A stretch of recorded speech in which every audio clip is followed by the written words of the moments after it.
because they are the strength underneath my arms. Okay. You understand? Yes. Without, this is them. all material things that's here. But on this floor, we work with human beings. Yeah. It's because of them. Yes. Interesting. So how do you balance customer satisfaction with the business profitability? You know, you make customer queen. And that was Mr. Ackerman's philosophy as well. Okay. Your profit of your business will come afterwards. First things first is you get your edge. Remember, let me teach you one thing. Okay. Money do not have color. Okay? Okay. So if a white person spent it, or a colored person spent it, or a black person spent it, money does not have color. Every person that comes through that door, you treat with dignity, humanity, and when that person's got a complaint, doesn't matter who he is. If it's a guy that just come and spend R5 and complain the bread is not on like the way he wants it, you will resolve that issue for him. You mean that money is like a principle? It favors no one. It favors no one. Either you black or white or money favors nobody. But that person that spent that money, you need to treat that person as queen. Wow. If you treat that person as queen, you will always return to your business because you listen to him, you solve his problem, and you care for him. And you know, some of my customers is like family to me already. Okay. And that is then. After that, because that customer will each time come back. There's a relationship each time because he's got confidence. He knows if I've got a problem, I can go to this manager, he will sort it out. Does not matter what happens. And then your profitability will become better because people will spend their hard-earned money at one place. Yeah, just like me. I remember by the day I met you, you were friend to me, and now this is where we are. So thank you, Mr. Brahm. So now our other question, can you share any innovative strategies you have implemented to improve store operations? Look here, in a corporate, it is difficult. I will tell you guys because if you look at your operation expenditures, it gets controlled, especially in a corporate by your head office. But then you have also to think outside the box because yeah, look here, I can get a contractor to come and change this lights or to fix it. But I prefer rather to get somebody locally or do the lights myself because, you know, contractors will ask you much more than you can negotiate with someone privately and say, listen guys, can you come your price a little bit down, or if I can change the light myself, I do it. And we do it actually inside my guys inside does those little things themselves. So to be initiative is you need not to accept that when people say to you there's a fountain. So what I mean with a fountain is there's a fountain to drink from. So corporate will say there's the fountain, use these suppliers, they are there, but you pay. I tell you, I think some of them rip us off. Where you can go yourself out and go and investigate and negotiate deals and then you get maybe sometimes better value for money and that. So yeah, that's the advice that I will give. Go out to your local community, look at potential, because then you help people that is maybe, let's say today you just came out of college, you're an electrician, but you want to find your feet inside a community, that you want to build your business as well. And I think this is the biggest sin with corporates, stores. They must move away from big contractors and that. Not that I'm saying, yes, sometimes you need being contractors, but they must also let you decide. Like I've got that privilege to decide. I said, I want to make today of your services use to come and do something for me, because then you help the person inside your community and you build your business, and your business will also start to develop. Growing. Okay. You've mentioned something, another quote that you should think outside the box. So I think that some of the people that are behind the camera, they might not understand like how to think. What do you mean when you say like a person should shift their mind to think outside the box? So can you? I want to make another illustration, and then they're going to understand that. Okay. If you go to a village or in a platteland, you see these donkeys or horses. Okay. They've got these claps on. Okay. And you know why they put these claps on? So that they can just focus on the road. So what they see. Okay. So nothing on this side, on the sideways, can distract them. Can distract, okay. But what happens is your view becomes limit, and your mindset and your thinking becomes limit, because we as people also got these days this claps on our eyes. Okay. So take off this and see the world wider. Come on, Mr. Brahm. And that is how outside the box thinking. Okay. Take it off, see the world wider. Yeah. And then your decision making and your approach will also be better. But you still get people that walks with these claps through life. Okay. And they just see the road in front of them. And they on the side there's potential that they pass by and they miss. But if you take that off, you get a wider view and sense of everything to experience. That's how you think outside the box. Wow. So now we're gonna go to customer experiences. So how do you ensure a positive customer experience in your store? Look here, this is not even a long thing, and we've touched on it already. There's only treat your customers like a queen. That is all. I remember when that person walks in, make that person the center point of everything. You know what? A customer must not be seen as a nuisance or a distraction or anything. That customer must be seen as an opportunity. Look here, sometimes I'm sitting here at my desk and I'm working. Okay. Then a customer will just walk in, or somebody will just walk in and ask me, okay, do I stand up with an attitude of distraction and show irritation? No, you can't. I turn around and I'm glad and I acknowledge the customer and I ask you, how can I help?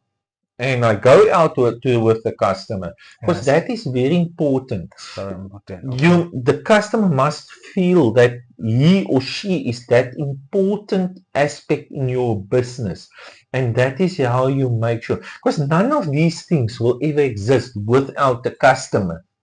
Wow. So, what role does employee training play in delivering excellent customer services, like in Pick n Pay? I tell you, that is a very important aspect of the business. Okay. And you know, like Pick n Pay invests so much into this. I have a booklet, like I just want to show you, for example, your viewers. We even give our staff members a booklet like this, okay, with our values, how to treat the customer and everything. And we take them to our head office so that they can receive customer service training there as well. So yeah, and you know what is the saddest aspect at times is when a customer comes up and says, but listen here, they were treated by this and that person. Don't you train your staff?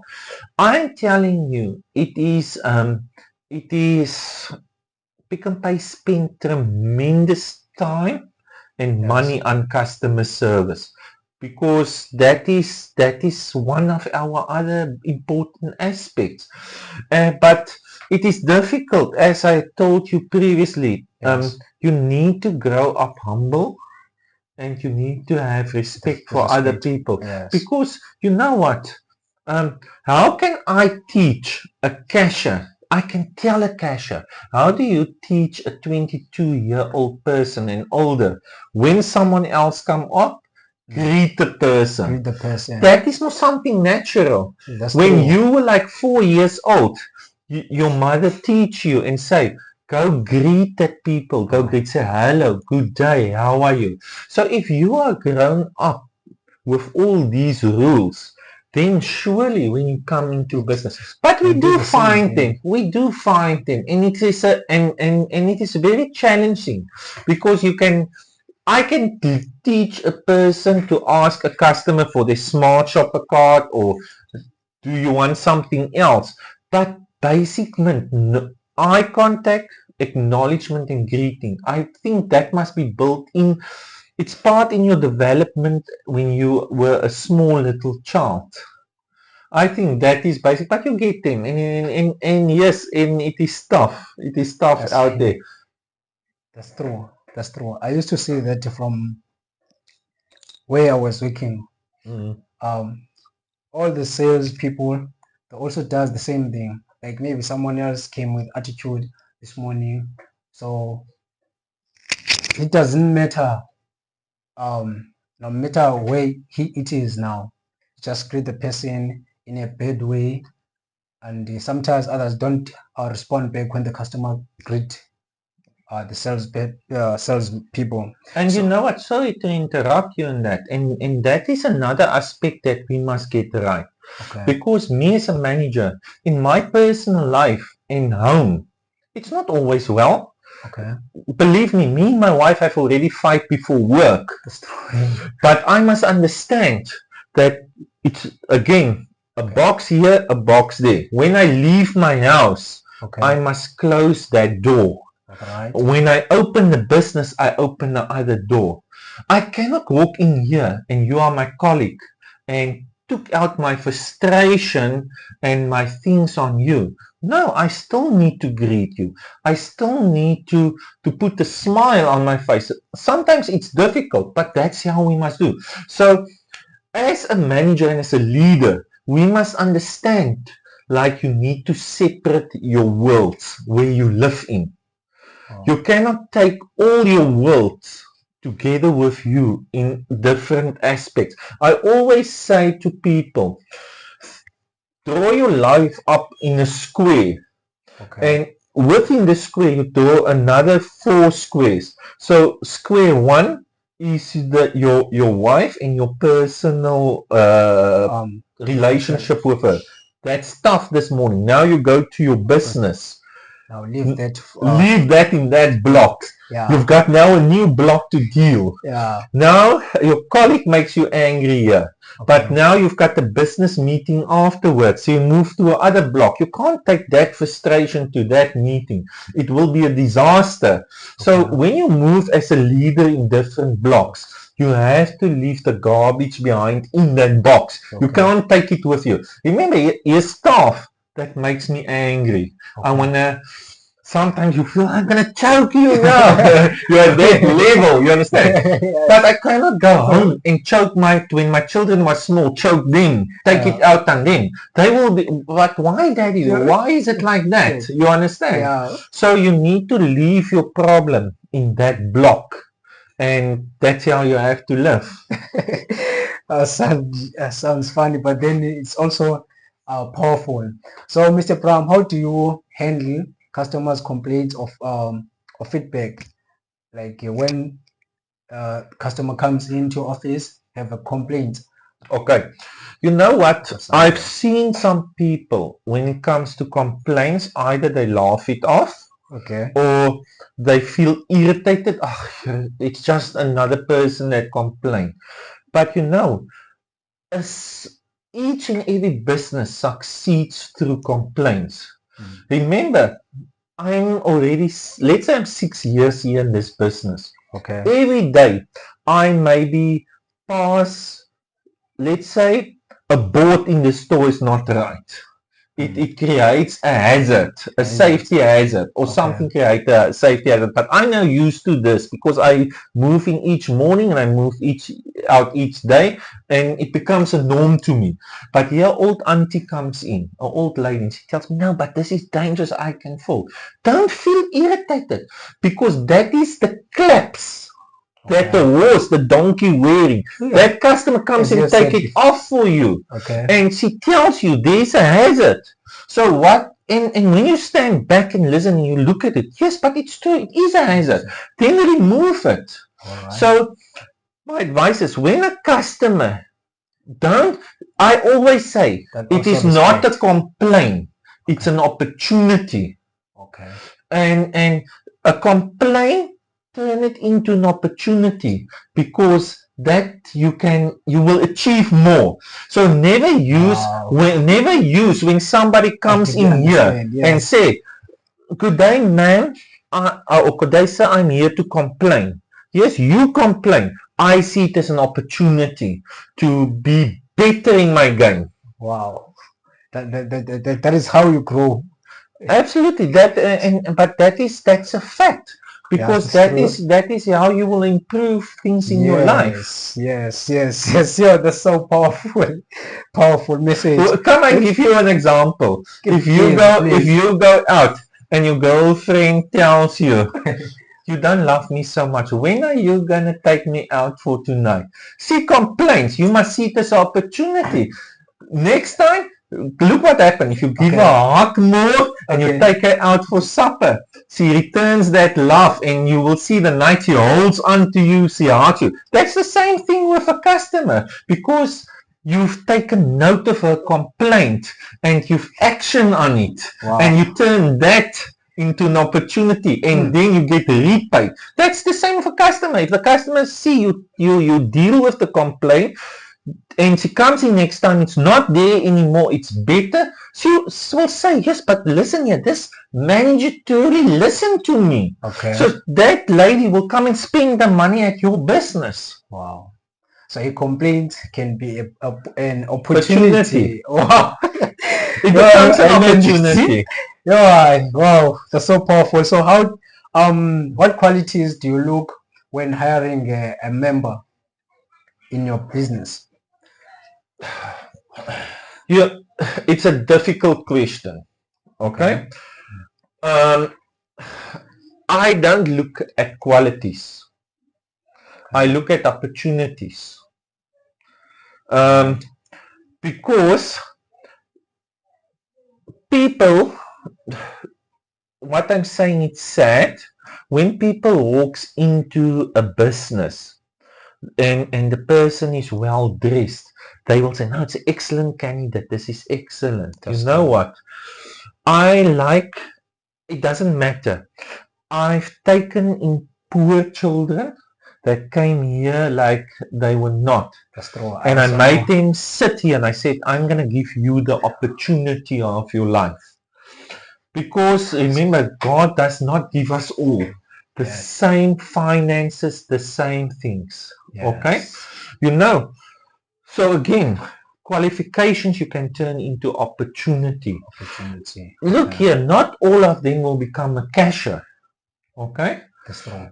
But you have for them something else where they can, you employ, so this person that came in, he was not maybe and remember, God doesn't make us all the same talent, giving us all things to think quicker. So when a person comes in, doesn't matter. I don't judge you for what I'm seeing.